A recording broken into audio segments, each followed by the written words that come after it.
Every country and every state in the world is in debt. The United States of America currently has over $38 trillion in debt. This is the highest figure in its history. The European Union has exactly $14 trillion in debt. And in Asia, Japan carries nearly $9 trillion in debt. Even oil-rich countries such as Saudi Arabia or production and export giants like Germany and China are also inside enormous debts. When we look at it, there is a paradox in front of us. If everyone is in debt, then to whom is this money owed, and why does the debt never end? This is failed systems, the place where money, power and history collide, and nothing is ever as simple as it looks. Debt is not just a burden. Debt is the architecture of the ever-developing modern world. Every war, every absolute crisis, every economic rise and collapse, all are built on this invisible structure, debt. And if you start following the chain of creditors long enough, encountering an unsettling truth becomes inevitable. The world, by the nature of the system, is not actually in debt to anyone in particular. It is in debt to itself. But this does not mean that everyone benefits from this system equally and fairly. Today, the global world economy is crushed under more than $315 trillion of total debt. This massive number is nearly 3 times the size of the current global economy. So how did we get to this point? To understand this, we need to go much further back, long before credit cards and digital transfers. The idea of national debt was not born on Wall Street, but in wars. In 1694, England was at war with France and had run out of gold. The king found the solution by turning to merchants, and a plan was formed. In exchange for permanent and continuous interest payments guaranteed by future taxes, merchants began financing the state. To manage this new structure, the Bank of England was established. This was a revolutionary beginning and a decisive step. The state could now spend money it did not yet possess. In return, merchants and wealthy investors received something priceless, the promise of the government. Indeed, this promise could be bought, sold, transferred and traded, and it had value. This is how government bonds were born and entered our lives. The seed of the modern financial system had been planted. France quickly moved to copy this model. The Netherlands examined and improved the system. The newly established United States of America financed its War of Independence and its westward expansion using this method. National debt was no longer a sign of failure, but instead had become a symbol of trust. To be able to borrow meant to be able to govern. And so it was. When we look at earlier history, empires once fought land wars to extract gold.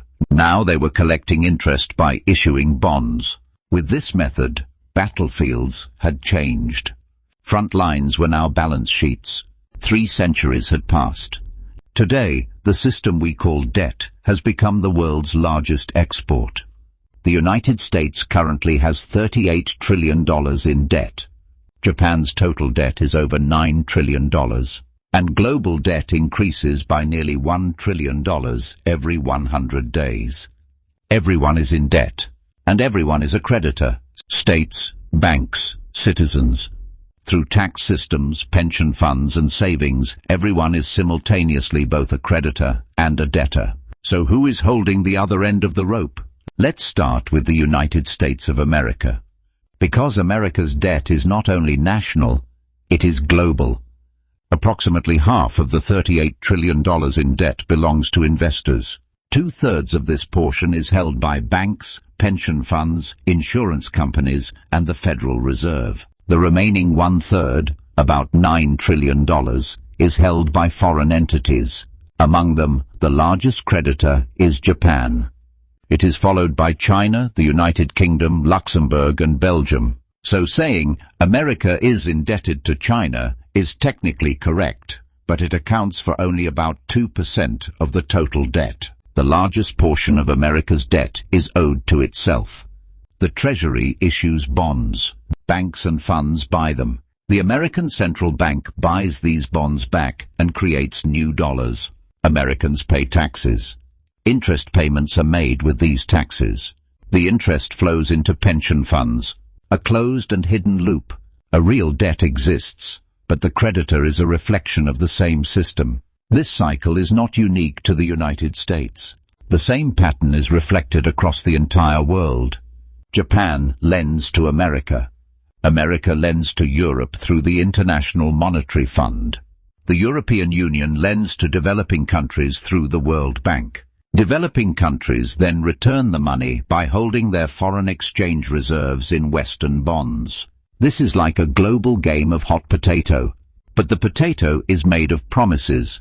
In other words, everyone is holding someone else's IOU. And this game has only one rule: no one stands up.